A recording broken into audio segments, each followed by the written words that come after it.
tahun ini tahun baru, inilah kesempatan-kesempatan baru. Nah, puji Tuhan, karena kebaikannya lah kita bisa ketemu lagi ya. Saya lupa tahun berapa di Warung Kapasnya, mungkin 4 tahun lalu Kak? Atau baik, waktu ada Own Club itu? Oh iya betul, untuk Ya. Own Club. Oh, Own Club, ya. Nah, saudara, mari kita mulai dengan doa dulu ya. Bapa di surga, terima kasih Tuhan untuk pertemuan ini. Tuhan datanglah ke dalam hati kami Tuhan, buka telinga kami, pikiran kami Tuhan, untuk segala sesuatu yang Tuhan mau tanamkan ke dalam kehidupan kami masing-masing. Supaya semua itu boleh menyegarkan kami, menjadikan kami manusia-manusia yang baru. Di dalam Yesus. Dalam nama Yesus kami berdoa. Amin. Oke. Terima kasih sudah memprakarsai acara ini, minggu ini. Saya lihat topiknya Walk by Faith. Waduh, luar biasa ya. Kalau memang ada suatu hal yang memang kita perlu ketahui, pelajari menjadi umat Tuhan, ya inilah mungkin inti atau the core, inti dari pengenalan kita akan Kristus adalah di saat kita berjalan dalam iman. Saya melihat juga dibagikan di sini ininya ya. Saya mau bacakan tulisan yang diberikan. Sorry, agak batuk sedikit saya. Kutipan yang disertakan di sini, di dalam 9 testimoni halaman 10, kita tidak akan takut menghadapi masa depan, kecuali kita lupa cara Tuhan menuntun kita, serta pengajarannya di dalam sejarah masa lalu kita. Nah, saudara-saudara, kenapa Tuhan mau kita ini berjalan di dalam iman? Ya tujuannya adalah kita mempunyai pengalaman demi pengalaman, sehingga selangkah demi selangkah setiap hari kita semakin maju bersama Tuhan, kita cuma melihat ke belakang. Oh, kalau kita tahu pimpinan Tuhan di masa lalu, berarti masa depan Tuhan akan menjadi apa? Tuhan tetap akan setia di masa depan kita, sebagaimana Tuhan itu setia masa lalu kita. Jadi Tuhan mau kita ini, kalau kita lihat di dalam Mazmur 34 ayat 8, bunyinya adalah Blessed is the man who trusts in him. Coba kita baca ya. Diberkatilah orang yang percaya dan. Saya mau baca di sini Mazmur 34. Jadi bagaimana kita mendapatkan kecaplah dan lihatlah betapa baiknya Tuhan itu, diberkatilah orang yang bergantung kepadanya. Jadi di saat Tuhan mau kita berjalan bersama iman, di dalam iman, Tuhan mau kita ini mendapatkan berkat. Nah, di saat kita mau berjalan bersama iman ini, saudara-saudara, kalau kita datang dari manusia kedagingan, semua kita dari pembacaan kita malam hari ini, semua kita orang berdosa. Lahir dalam kedagingan, lahir dalam kegelapan. Kita ini lahir tidak percaya sama Tuhan, percayanya sama apa yang terlihat. Sehingga kalau Tuhan mengajarkan kita untuk hidup oleh iman, maju di saat segala sesuatu gelap, ini bertentangan dengan apa yang kita biasa dengan kehidupan kita, sehingga kita katakan, aduh Tuhan ini mau siksa sama kita ini. Tetapi kita lupa kalau ayatnya mengatakan demikian, coba dulu, kecap dulu. Kalau sudah mengecap, saudara, kalau mengecap ini bukan langsung telan, mengecap ini apa? Sedikit-sedikit. Tuhan nggak mau kita melakukan hal-hal yang besar-besar dulu, yang kecil-kecil aja dulu. Orang setia hal-hal kecil, dia akan setia dalam hal-hal besar, Lukas 16 ayat 10. Jadi di saat kita coba sedikit, oh ternyata enak. Besok coba lagi, gigit lebih besar lagi. Semakin lama semakin besar, sehingga tujuannya Tuhan mau kita jalan seperti itu adalah di saat kita melihat ke belakang. Kita semakin lama semakin yakin, dan di dalam perjalanan kita ini, saudara-saudara bayangkan.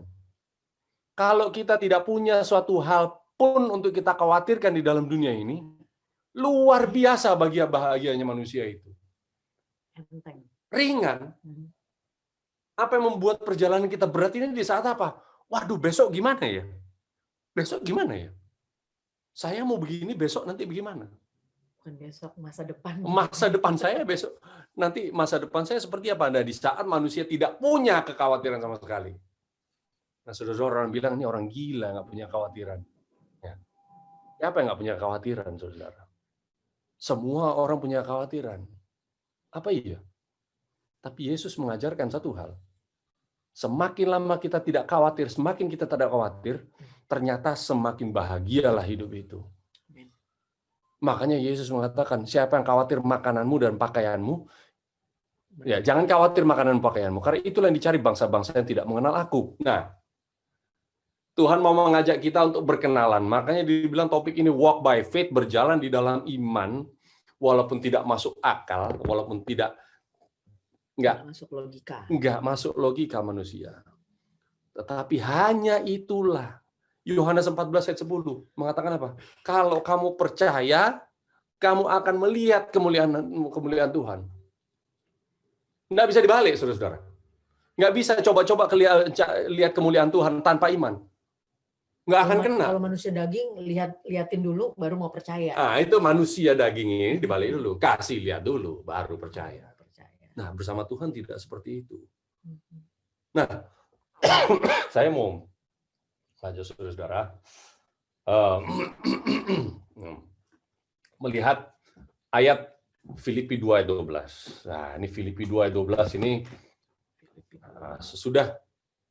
sesudah Rasul Paulus menggambarkan seperti apa Kristus. Ya. Filipi 2 ayat 12.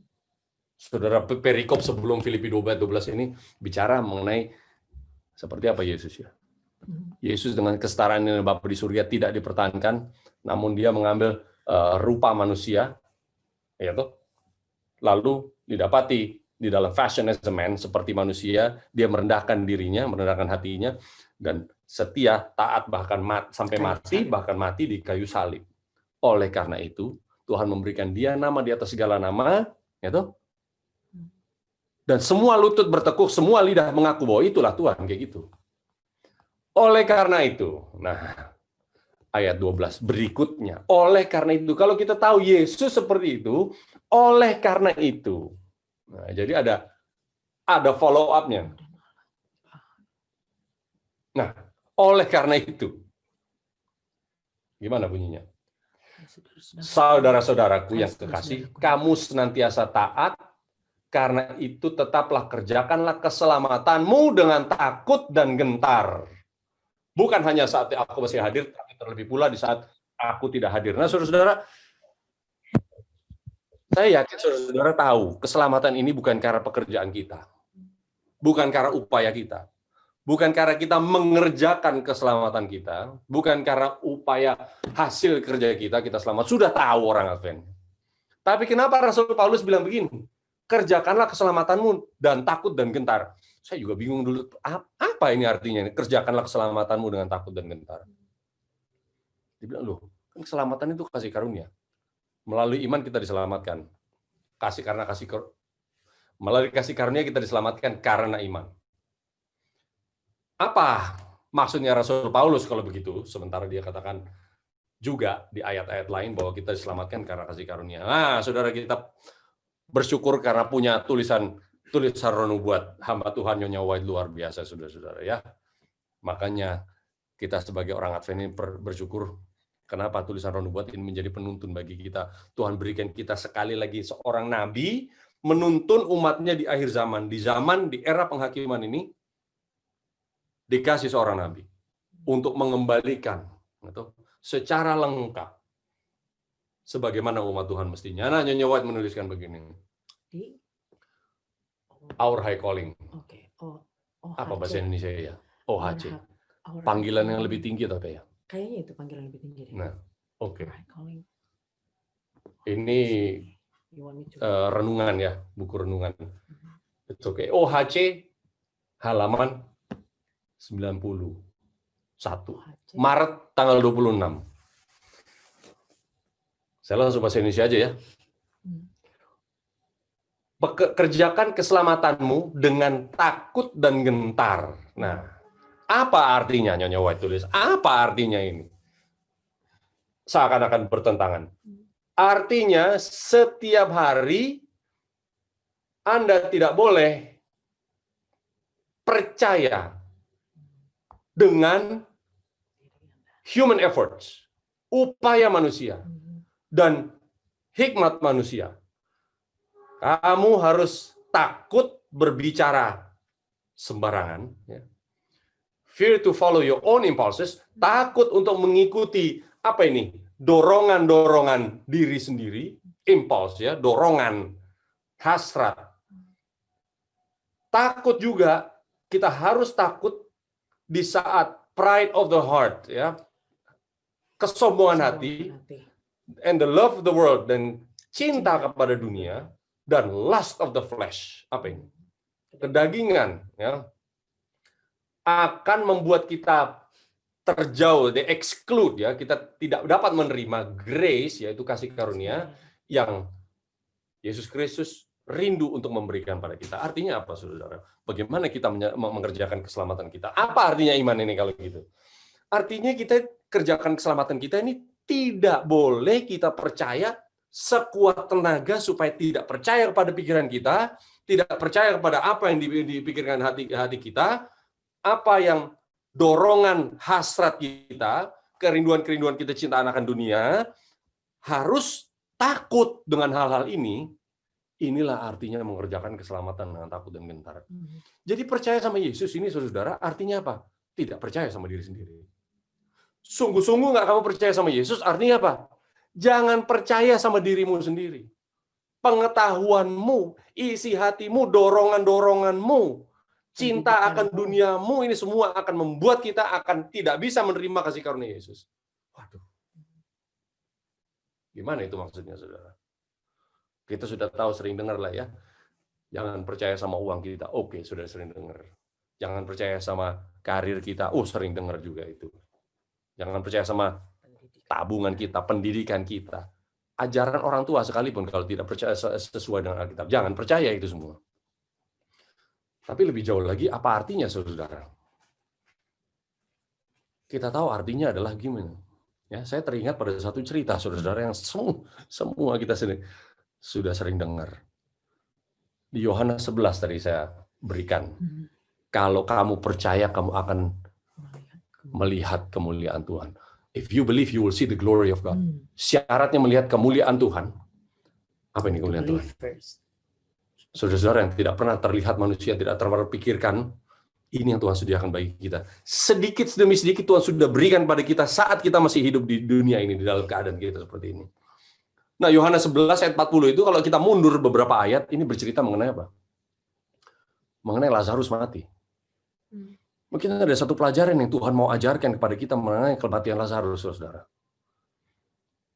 Yohanes 11 ini bercerita di saat Yesus ada di Betani. Ya, Yesus di Yerusalem. Teman-temannya yang 3 orang adik kakak ini, Lazarus, Maria, dan Marta, mereka tinggal di Betani. Nah, Maria dan Marta datang sama Yesus. Lari mereka ke Yerusalem. Bilang, Yesus, teman baik kamu itu, yang kamu kasihi itu sakit. Artinya apa, saudara? Tolong lihat itu temanmu dulu itu. Tolong perhatikan temanmu itu. Yang kamu juga kalau datang ke Betani selalu nginep di rumahnya kita kan. Tolong dulu. Lihat dulu dia itu sakit. Dengan begitu percaya Maria dan Marta ini kepada Yesus sebagai firman Tuhan yang hidup, Yesus bisa berkata walaupun dari jauh pun sudah cukup. Tahu persis mereka ini. Datang, bilang Yesus, si Lazarus sakit. Apa yang si ini buat? Apa yang Yesus buat? Di saat mendengar kabar bahwa Lazarus sakit,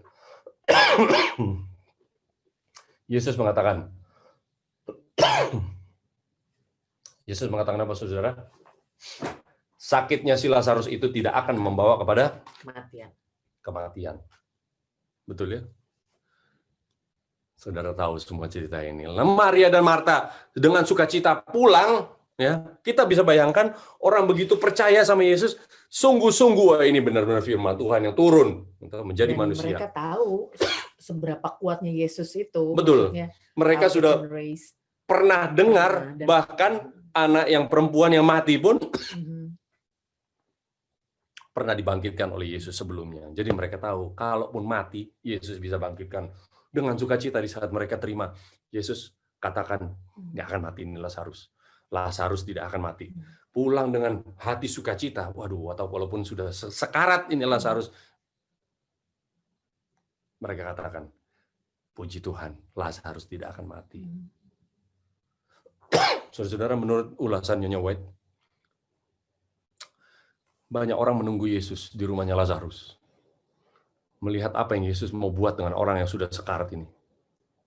Banyak juga orang yang setengah-setengah percaya sama Yesus. Ada segelintir orang yang benar-benar percaya sama Yesus. Disitulah termasuk Maria dan Marta. Di saat pulang Maria dan Marta dari ketemu sama Yesus, jaraknya cuma sedekat aja ya, katanya cuma 5 km mungkin dari tempat Yesus berada sama Betani. Sampai di rumah mereka katakan Lazarus katanya Yesus tidak akan mati. Saudara, kita tahu semuanya cerita apa yang terjadi sama Lazarus. Yesus tidak datang, Yesus tidak sembuhkan, Yesus cuma katakan dia tidak akan mati. Ternyata kenyataannya adalah apa? Ya, mati. Kenyataannya adalah mati, saudara. Dan dilihat oleh disaksikan oleh seluruh orang. yang ada. Di saat Lazarus mati, disitulah terbelah, saudara-saudara. Orang yang punya iman sungguh-sungguh kepada Kristus, dan orang-orang yang imannya setengah-setengah. Inilah tadi yang diceritakan. Ini orang Kristen yang ya begitu-begitu aja, sama orang Kristen sungguh-sungguh percaya sama Yesus. Terbagi dua, saudara. Di saat Lazarus mati, orang setengah mungkin lebih mengatakan, Yesus bohong ini. Nah, sudah dia bohong. Jangan percaya lagi, Lazarus sudah mati. Hari pertama, hari kedua, hari ketiga, sudah dikubur, masuk ke dalam batu. Hari keempat baru Yesus datang. Saudara, kalau sudah 4 hari, manusia ini kalau mati ini bau, saudara. Secara klinis sudah mulai membusuk. Yesus datang mendapati Maria dan Marta sedang menangis, disitulah Yesus juga menangis. Bukan karena Lazarus mati, karena iman mereka. Ternyata masih sedikit-sedikit. Tetapi Maria dan Marta, saudara, walaupun mereka menangis, luar biasa ternyata iman yang Tuhan tunggu adalah iman seperti itu. Seperti apa ini? Itulah tadi. Kerjakanlah keselamatanmu dengan takut dan gentar. Harus takut kita kalau kita ini percaya sama hati kita. Kalau firman Tuhan mengatakan Lazarus tidak akan mati, Maria dan Marta percaya Lazarus tidak mati, walaupun Lazarus sudah 4 hari di dalam kubur, saudara. Iman kayak gimana itu kita orang-orang Advent harus punya. Walaupun sudah busuk ini Lazarus, tetap Maria percaya, Marta percaya bahwa sesungguhnya Lazarus tidak mati. Saudara, bisa enggak kita mempunyai iman seperti itu? Dokter bilang sudah mati. Hidung kita bilang sudah mati, sudah busuk ini. Mata kita mungkin sudah melihat, ini orang Manado bilang sudah bagai. Apa ini bagai? Sudah banyak ulat-ulat, saudara. Ini tetap membuat orang-orang Kristen yang sungguh-sungguh mempunyai iman, percaya bahwa walaupun Lazarus, menurut mata saya, menurut hidung saya, menurut hati saya, menurut dokter bilang mati, tetapi kalau Yesus bilang dia tidak mati, sesungguhnya dia tidak mati. Saudara-saudara, inilah iman yang ditunggu oleh Kristus. Yang harus dimiliki siapa? Orang-orang Advent seperti saudara dan saya. Nah, saudara, makanya Yesus bilang, kalau kamu punya iman, baru bisa melihat kemuliaan Tuhan. Saudara-saudara, ternyata iman itu bukan di saat Yesus bangkitkan Lazarus. Tetapi iman adalah tetap percaya. Tetap percaya. Ada sesuatu yang kita tidak mengerti, tetapi jalan terus.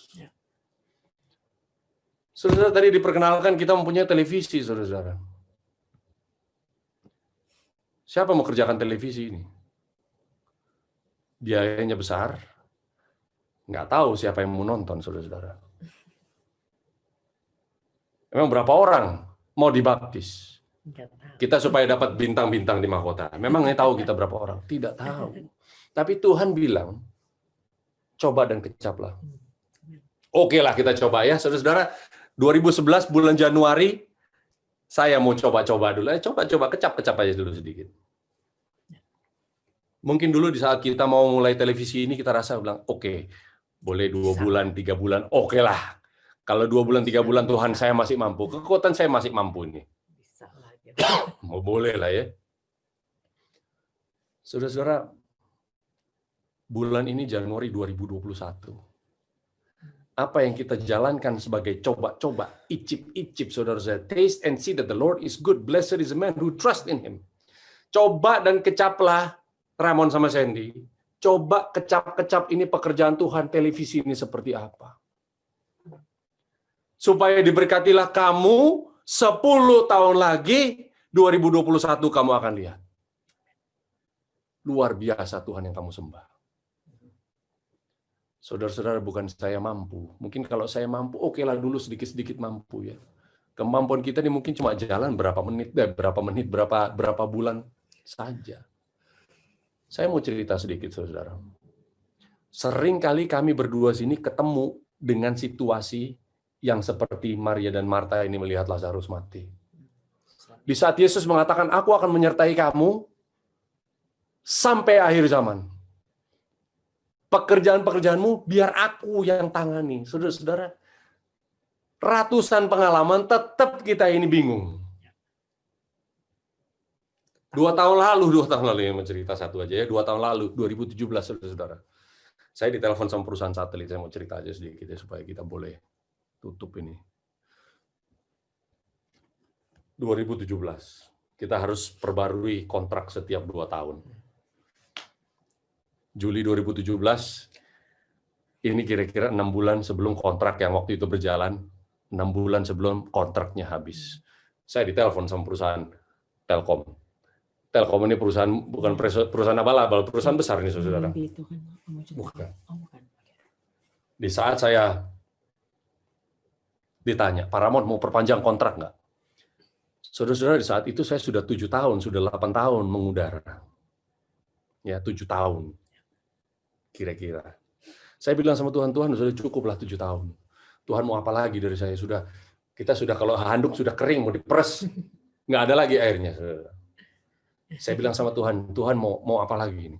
Saya minta tuntunan Tuhan, Tuhan saya nggak mau berhentikan ini televisi, tapi maaf Tuhan, sudah saya mau lempar handuk ini, sudah selesai, sudah cukup. Jantungnya sudah lelah. Oh, udah capek. Mompak mulu gitu ya.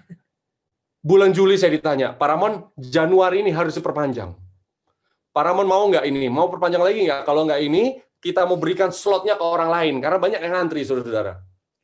Ini sewa satelit di satelit ini ya sewanya banyak, penyewa ini banyak yang ngantri, harus tahunan mengantri. Saya bilang, Pak, saya belum tahu jawab bagaimana. Tapi tunggulah, ini masih 6 bulan, tunggulah Pak.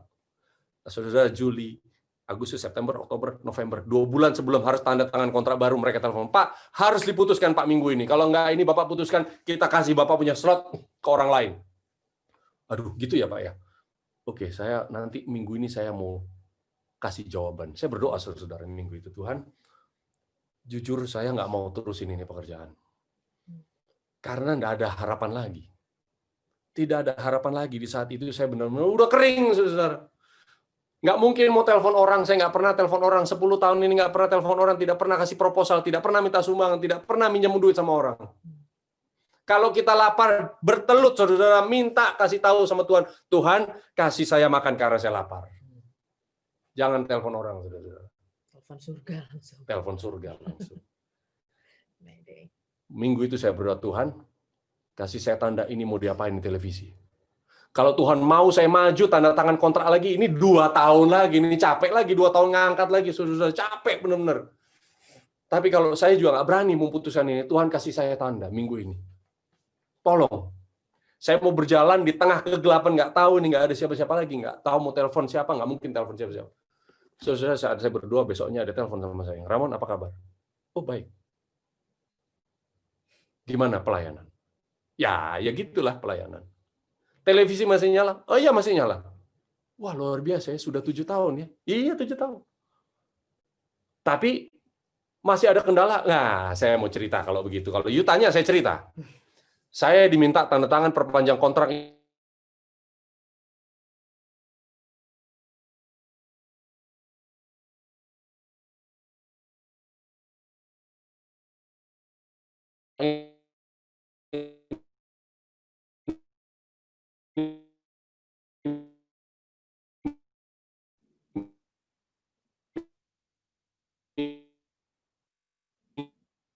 minggu ini saya harus kasih jawaban. Minggu ini supaya Tuhan bagaimana, saya mau jalan atau enggak. Oh gitu, kita doakan. Besoknya orang tersebut telepon sama saya, Ramon, kami sudah diskusi. Kami mau bantu pekerjaan Tuhan melalui televisi kamu. Keluarga kami sudah putuskan, kalau kamu mau teruskan itu pekerjaan televisi di satelit, teruskan, tanda tangan itu kontrak, kita yang backup. Backup gimana? Kita yang akan bayar setiap bulan kamu punya pengeluaran di satelit. Saya kasih tahu jumlahnya. Waduh, saudara-saudara, kalau dengar cerita itu, di saat saya disuruh minta tanda sama Tuhan, saya yakin inilah tanda. Besok saya telepon perusahaan satelit, Pak, buatlah kontrak itu, saya tanda tangani kontraknya.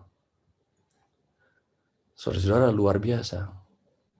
Tuhan bisa bawa siapapun untuk dukung pekerjaan Tuhan.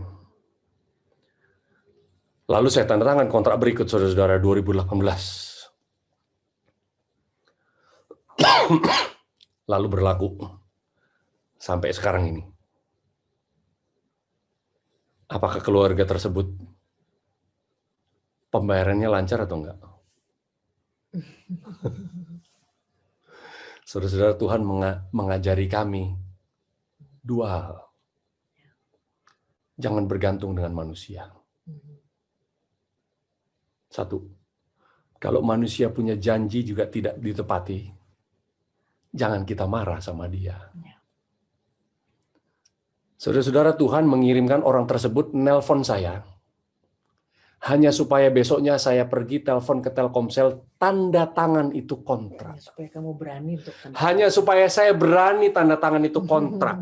Apakah artinya itu uang langsung datang terus? Tidak terjadi seperti apa yang dijanjikan orang terjerat tersebut. oleh surga gitu Kita ya. terjebak, saudara-saudara. Tapi puji Tuhan kita sudah tanda tangan kontrak itu. Mungkin kalau nggak ada orang itu, saya nggak pergi tanda tangan, saudara-saudara. Tapi inilah Tuhan. Apakah Tuhan tinggalkan kita? Saudara-saudara, 2018, 2019, 2020 berlalu. Sampai hari ini, apa yang Tuhan sudah mulai 10 tahun lalu persis, saudara-saudara. Tuhan kita luar biasa. Tujuan Tuhan memberikan kita pekerjaan di dalam pelayanan. Bukan karena Tuhan butuh sama kita, saudara-saudara. Bukan karena kita ini hebat. Bukan karena bilang, oh Ramon, kamu hebat ini. Pergi ke sana, kasih tahu seluruh dunia. Bukan. Tuhan mau kita berpartisipasi di dalam pekerjaan ini. Sementara Tuhan bisa pakai batu-batu bicara. Kalau batu-batu bicara, orang bertobat langsung, saudara. Bingung lihat batu bicara. Walaupun ini kiasannya. Tapi Tuhan mengajak kita, mengundang kita masuk di dalam pekerjaan Tuhan ini, supaya Tuhan kasih tahu segala sesuatu yang tidak mungkin akan kamu lihat. Di saat kamu tidak punya harapan sama sekali, kamu akan melihat kemenangan Tuhan itu secara gemilang. Makanya tidak bisa dibalik, saudara-saudara. Kalau kamu beriman, baru kamu melihat kemuliaan Tuhan. Kita manusia daging minta dibalik dulu, Tuhan kasih lihat dulu Tuhan. Kalau sudah dikasih lihat pun ternyata apa? Tetap tidak jalan. Saudara-saudara, ini boleh jadi cerita. Tapi mungkin banyak juga saya rasa saudara-saudara belum kenal sama saya. Jadi mungkin, ini cerita bohong ini. Demikianlah yang terjadi, saudara-saudara, setiap kali kita mendengar cerita ini. Hanya sebatas cerita. Semua cerita pengalaman iman di dalam Alkitab ini sebatas cerita. Kalau saudara-saudara pasang poster-poster orang berotot itu, wah, di tempat gym, di tempat fitness, wah, semua gambar-gambar otot. Supaya apa? Supaya kita bisa berotot. Iya. Tapi kalau tidak angkat itu besi sendiri, saudara. Tidak latihan. Itu mau poster sampai begitu macam poster juga tetap aja kita nggak akan mempunyai otot juga. Artinya apa? Semua yang sudah dituliskan bagi kita ini, kepada kita ini, tulisan Alkitab, semua kesaksian-kesaksian tidak akan mempunyai arti kecuali saudara sendiri. Taste and see that the Lord is good. Coba dan kecaplah bahwa betapa baiknya Tuhan itu. Saudara-saudara, datang dari saya tidak percaya sama Tuhan, saudara-saudara. Walaupun lahir di dalam Advent, sekolah di Advent, besar di Advent, semua jabatan gereja semua sudah pernah dipegang, saudara-saudara. tetap tidak percaya sama Tuhan dulu ya. Begitu juga istri saya. Tapi di saat kita mencoba, disitulah kita melihat kemuliaan Tuhan. Oke.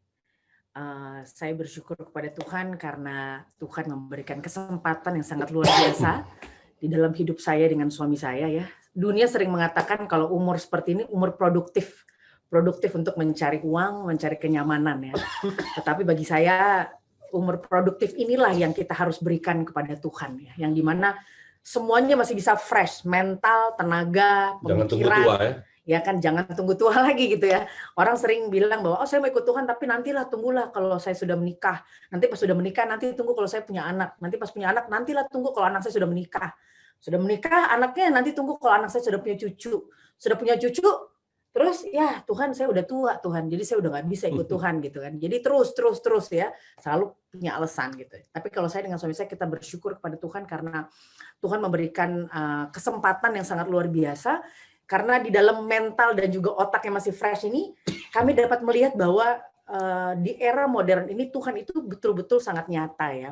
Dan kebetulan di acara ini juga ada salah satu dari teman kami, sahabat kami yang dia sudah tahu lah ya bagaimana perjalanan kita, kenapa kita sampai di sini gitu ya. Saya sebelum saya kenal Tuhan, saya kebetulan mertua saya mau sharing sedikit, kebetulan mertua saya tuh pernah ngomong sama saya, Sandy coba lihat deh pergi ke acara yang namanya Faith Camp juga. Dari itu ialah acara pertama Faith Camp waktu itu di Jakarta ya, di Indonesia. Saya orangnya paling nggak percaya dengan hal-hal seperti itu ya. Tapi karena mertua yang ngomong, jadi nggak enak gitu ya. Oke lah, karena mertua bilang, Sandy datang ya, kamu harus datang. At least bagi saya udahlah, saya absen aja lah, setor muka lah sama mertua gitu. Tapi saya juga nggak mau dengar gitu kan. Tapi yang membuat saya ingin ke sana di saat mertua saya bilang, atau siapa yang bilang, kebetulan saya lihat posternya dan dibilang di situ ada satu pendeta dari Amerika. Pendeta ini hidup dengan iman. Jadi pendeta ini terkenal sebagai pendeta yang mempunyai giant faith gitu. Saya pikir giant faith, apa itu giant faith atau iman yang raksasa gitu ya. Wow, hari gini masa ada orang sih mempunyai iman yang raksasa hari gini, sementara dunia ini kan sangat luar biasa nikmat ya, materialistis. Masa ada sih orang hidup seperti itu gitu. Saya dengan penampilan yang masih sangat duniawi ya, dengan makeup saya, rambut saya, koleksi-koleksi berlian saya, koleksi-koleksi jam saya, koleksi tas saya gitu ya, dengan sangat duniawi saya pergi ke sana hanya untuk supaya saya store muka. Tetapi saya juga penasaran karena saya penasaran akan istilah dari si pendeta ini ya, giant faith gitu. Ya, iman yang besar ya, raksasa lah gitu ya. Saya duduk paling belakang pada saat itu ya, karena saya itu tidak tertarik dengan acara-acara seperti itu. Karena bagi saya ini acara-acara yang omong kosong lah gitu ya, tapi supaya paling nggak mertua saya lihat, oh saya ada di situ gitu.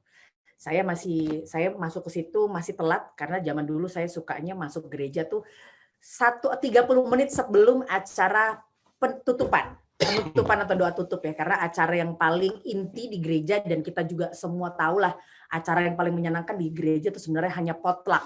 Selain dari potluck itu gereja nggak ada yang menyenangkan kan gitu ya. Potluck aja lah gitu, potluck ketawa-tawa makan udah pulang gitu ya. Jadi saya datang ke sana fashion show ya, hari Sabat itu kan fashion show. Jadi saya datang ke sana masih mempunyai tradisi selayaknya banyaknya anggota di dalam gereja gitu ya. Saya datang, duduk paling belakang dengan ornamen saya masih pegang handphone. Jadi jadi pendeta itu khotbah, saya pegang handphone. Kenapa pegang handphone? Karena saya nggak mau dengerin. Karena bagi saya who cares, masuk kiri keluar kanan lah, saya nggak peduli lah. Saya main handphone. Tapi ternyata orang dunia seperti saya, yang sekarang juga saya masih orang dunia, tapi sedang belajar untuk mengenal Tuhan. Ya kalau dulu mah sangat duniawi sekali lah gitu. Orang duniawi seperti saya, main-main handphone gitu ya. Tapi ternyata telinga saya tuh mendengar gitu. Ternyata telinga saya tuh pay attention gitu, pengen tahu gitu ya. Gini-gini, tapi saya dengar setiap kesaksian demi kesaksian demi kesaksian.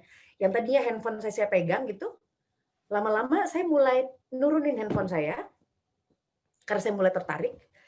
Lama-lama saya mulai memandang mata saya ke pendeta itu. Lama-lama saya dengar. Lama-lama hati saya mulai merasa Penasaran. ada sesuatu kekuatan yang sangat luar biasa gitu ya. Dari saya nggak suka sampai saya suka, saya penasaran, lama-lama sampai saya nangis. Saya nangis kenapa? Ada suatu pemikiran di otak saya gini, Tuhan, kok nggak adil ya? Kenapa Tuhan mencintai dia tapi Tuhan tidak mencintai saya? Kenapa Tuhan tidak mencintai saya? Saya pikir pada saat itu, saya bilang kenapa Tuhan memberikan suatu yang sangat luar biasa, cerita demi cerita, sehingga orang itu dinamakan mempunyai identitas sebagai pendeta yang mempunyai giant faith. Tuhan memberikan cerita yang sangat luar biasa, tapi kenapa Tuhan nggak berikan cerita itu kepada saya? Saya bilang, ini yang tidak adil. Gitu. Lalu di dalam pemikiran saya bilang, Tuhan, boleh nggak sih ya, saya orang yang berdosa ini, boleh nggak saya minta cerita yang sama yang Tuhan berikan di dalam kehidupan pendeta itu menjadi bagian di dalam kehidupan saya. Saya minta pada saat itu. Dan saya pemikiran, pokoknya apapun saya akan tukar dengan apapun. Meskipun saya akan tukar dengan kenyamanan saya pada saat itu. Gitu. Itu yang saya minta. Besoknya saya datang lagi.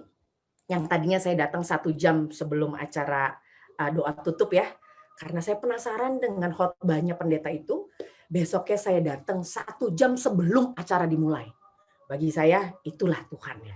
Oh saya datang, saya senang saya datang. Karena saya ingin datang cepat-cepat. Karena saya nggak mau kehilangan setiap cerita yang dia berikan gitu. Saya duduk, saya bangga banget sampai ngelihat kiri kanan, saya bilang, gila ini sesuatu yang sangat luar biasa bagi saya ya, bagi orang seperti saya ya, yang selalu datang telat bertahun-tahun, dan saya ini istri ketua sidang pada saat itu, saya nggak peduli. Lalu yang ketua bukan gue gitu kan, bukan gue yang terpanggil sebagai seorang ketua, who cares gitu. Kalau gue mau datang lambat ya mau gue kan gitu kan. Jadi saya nggak peduli. Tapi orang bilang kamu tuh istri ketua sidang loh. Oh oke. Emangnya kenapa? Saya bilang saya nggak peduli gitu. Jadi saya datang paling lambat, tapi di acara itu saya datang 1 jam sebelum acara dimulai.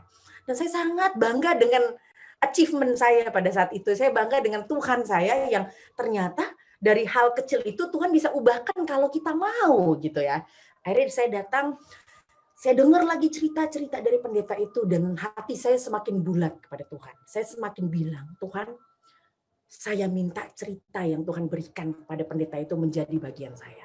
Di saat saya berdoa dan minta itu, saya sudah sangat jelas dengan konsekuensi yang akan Tuhan berikan di dalam kehidupan saya. Apa konsekuensinya? Saya sudah sangat siap dan jelas kalaupun Tuhan akan mengambil seluruh harta saya, seluruh kenyamanan saya, seluruh apapun yang Tuhan berikan kepada saya, dan Tuhan mau ambil untuk digantikan kepada cerita tentang iman ini, saya sangat siap pada saat itu. Saya bilang, Tuhan, at any cost. Apapun yang Tuhan mau, saya siap. Akhirnya, dari kerinduan pada saat itu di acara Faith Camp itu, sampai bertahun-tahun, sampai detik hari ini, Tuhan memberikan cerita yang sangat luar biasa. Cuma satu konklusi dalam kehidupan saya ya. Saya diizinkan Tuhan untuk dapat menikmati yang uang tidak mungkin dapat sanggup membelinya. Yaitu apa sih? Pengenalan akan Tuhan. Saya diberikan kesempatan kepada Tuhan untuk pergi ke rumah Ellen G. White di Elms Haven di Amerika, di California. Saya pergi ke Elms Haven. Saya lihat ada buku Ellen G. White ya. Detik-detik di saat Ellen G. White meninggal, dia menuliskan satu kalimat, beberapa kalimat. Dia katakan apa? Tahu siapa yang aku sembah. Detik-detik itu dia katakan bahwa aku tahu siapa yang aku sembah. Dan saya katakan kepada diri saya, Tuhan, saya ingin itu. Saya ingin di saat nafas terakhir saya ingin juga mengatakan bahwa saya tahu siapa yang saya sembah. Mengapa tadi dikatakannya bahwa dengan sepenuh hati kita tidak boleh percaya dengan kemampuan kita, kekayaan kita, talenta kita, bisnis kita, pendidikan kita, mata kita sekalipun, suami kita sekalipun, atau istri kita sekalipun yang mencoba untuk membuat kita tidak percaya sama Tuhan, kita nggak boleh percaya. Karena apa? Kita pengikut Tuhan, kita harus percaya dengan apa yang tertulis. Apa yang tertulis? Apa Tuhan yang engkau inginkan, Tuhan? Tulisanmu apa? Meskipun mungkin orang mengatakan kamu harus begini, harus begitu. Apa Tuhan? Karena saya mengalami hal sendiri itu kepada Tuhan. Saya katakan pada saat itu, apa nggak boleh Tuhan? Sementara orang bilang bahwa saya boleh untuk Sementara kalau saya dulu ke gereja, semua orang di gereja pada bilang gini, kalau kamu mau sukses harus seperti Ramon sama Sandy. Lihat mereka sudah kaya, udah kaya terus masih muda. Harus seperti itu. Tapi ya, puji Tuhan, hati saya dengan suami saya dididik untuk tidak mendengarkan hati kami berdua. Kami tahu ada sesuatu yang salah sampai suami saya berani bertanya kepada pendeta. Satu ayat pada saat itu. Dia katakan kepada pendeta itu menanyakan gini, pendeta, kasih tahu saya arti ayat ini. Apa ada ayat itu? Pada saat itu? Matius 13 ayat 44. Di saat orang kaya itu menjual hartanya dan ikut Tuhan, membagikan hartanya kepada orang miskin dan ikut Tuhan, dan dia membeli ladang itu untuk ikut Tuhan. Apa ini artinya, pendeta? Saya ingin tahu artinya ayat tersebut. Bayangin, pendetanya bingung. Pendeta bilang, oh, mohon maaf ya, mungkin pada level itu, pada level kami pada saat itu ya, kebetulan mungkin di mata pendeta itu yang nanya ini juga orang kaya istilahnya ya, di level kami. Nah, orang kaya ini bertanya juga hal yang sama, pendeta, kalau saya di posisi orang kaya ini, di saat Tuhan datang kepada saya dan mengatakan, kamu pergi ke ladang dan saya harus menjual harta saya untuk membeli ladang itu, kira-kira apa nasihat yang akan pendeta berikan kepada orang seperti saya dengan istri saya pada saat itu? Dan saya katakan kepada suami saya, kita harus siap. Ya. Kita harus siap. Meskipun saya masih muda, suami saya juga masih muda. Kiri kanan saya, orang pada berkelimpahan, mau mencari suatu kelimpahan ya. Pada saat itu kami percaya bahwa panggilan yang Tuhan berikan kepada keluarga kami bukan panggilan yang dunia berikan. Panggilan yang Tuhan berikan yaitu panggilan untuk dapat mengenal Tuhan secara langsung. Dan hari ini saya bisa katakan kepada ibu bapak, jangan takut. Jangan pernah takut dan mengatakan bahwa Tuhanmu bukan Tuhan yang hidup. Tuhanmu yaitu meskipun tidak terlihat, tapi Tuhanmu yaitu Tuhan yang hidup. Saya bisa saksikan dan saya bersyukur kepada suami saya, kepada Tuhan, karena Tuhan memberikan imam yang sangat luar biasa di dalam kehidupan saya dengan anak-anak saya, imam yang berani untuk memegang tangan saya, memperkenalkan kepada bosnya, yaitu siapa sih? Yaitu Tuhan ya. Ibu-ibu mungkin ibu-ibu takut ya. Wah, gimana nih mau jadi istri pelayan Tuhan, kayaknya menakutkan. Saya wanita yang mencintai segala macam yang dunia tawarkan. Sebelum dunia, saya nggak tahu ya, zaman dulu kebetulan ya. Zaman dulu saya mencintai apa yang dunia berikan ya. Saya pakai tas seharga Kijang Innova, Kijang Reborn, atau mungkin di atas dari Kijang Reborn. Di mana-mana pergi pakai tas seperti itu. Wanita yang seperti itu, wanita yang dipanggil oleh Tuhan. Hai anakku Sandy, datanglah engkau kepadaku. Kau akan belajar iman yang kau minta. Sampai saya berjalan dengan Tuhan, sampai sering di titiknya itu apa? Sering di titik bahkan beli gas aja ibu, ya harga 20.000 nggak mampu, bayangin. Tapi bayar HCBN Indonesia beratus-ratus juta setiap bulan, Tuhan katakan kamu akan mampu. Tapi bagaimana kita seorang wanita ingin belajar, walaupun ngelihat mata bahwa Tuhan ini gila ini. Masa saya beli gas 20.000 nggak mampu Tuhan. Tuhan tahu ya, dulu tas saya Hermes, Birkin sama Kelly itu harga berapa Tuhan. Dan nggak ada yang palsu, semua saya beli cash Tuhan.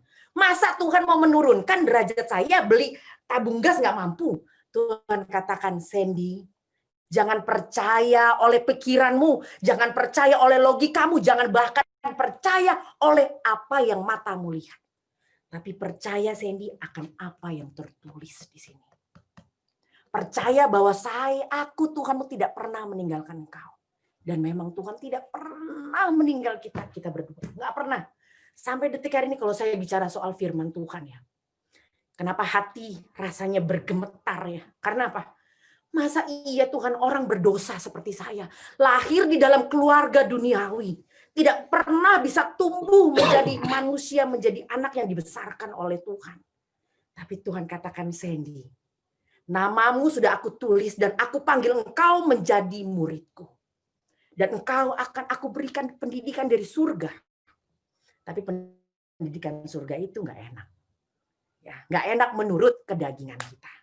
Karena apa? Kita melihat kiri kanan. Saya ketemu sama teman-teman saya yang sekarang saya ketemu semakin cantik, giginya semakin putih-putih ya, Ibu tahu ya, Bapak ya, Ibu-ibu kalau lihat majalah-majalah gosip ya, lihat majalah-majalah infotainment ya, tahu ya, semua socialite, semua artis giginya putih-putih ya, tahu ya, satu gigi harganya berapa, itu 3 sampai 5 juta, semua gigi gitu kan.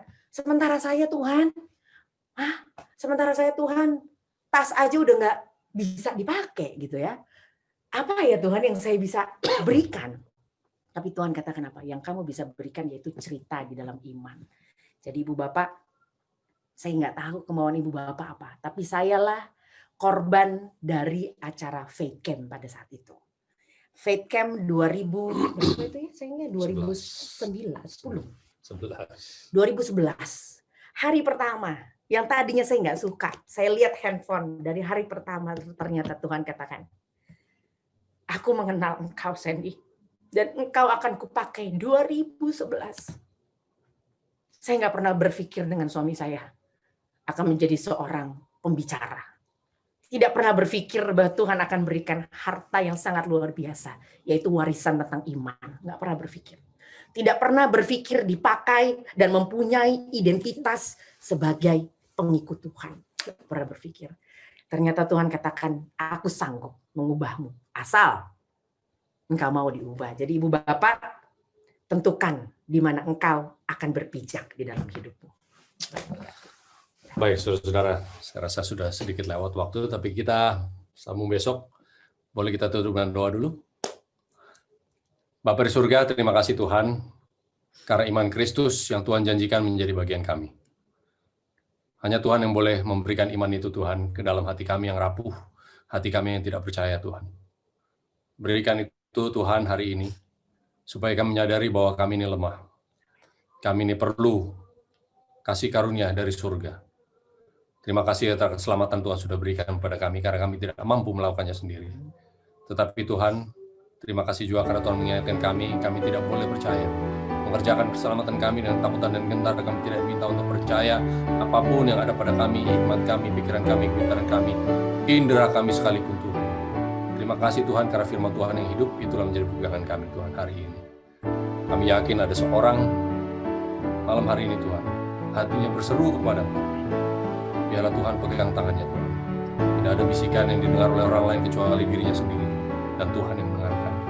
Biarlah Tuhan tuntun tangannya, sebagaimana Tuhan tuntun tangan kami Tuhan, dan melihat pengalaman demi pengalaman, akhirnya kami menjadi orang yang diberkati. Kami karena kami mencoba, taste, see that the Lord is good. Dan Tuhan memberikan janji yang sama kepada semua orang yang hadir dan semua orang yang berseru kepadamu Tuhan. Jamalah kami Tuhan hari ini supaya kami menjadi orang yang baru di dalam nama Yesus. Amin.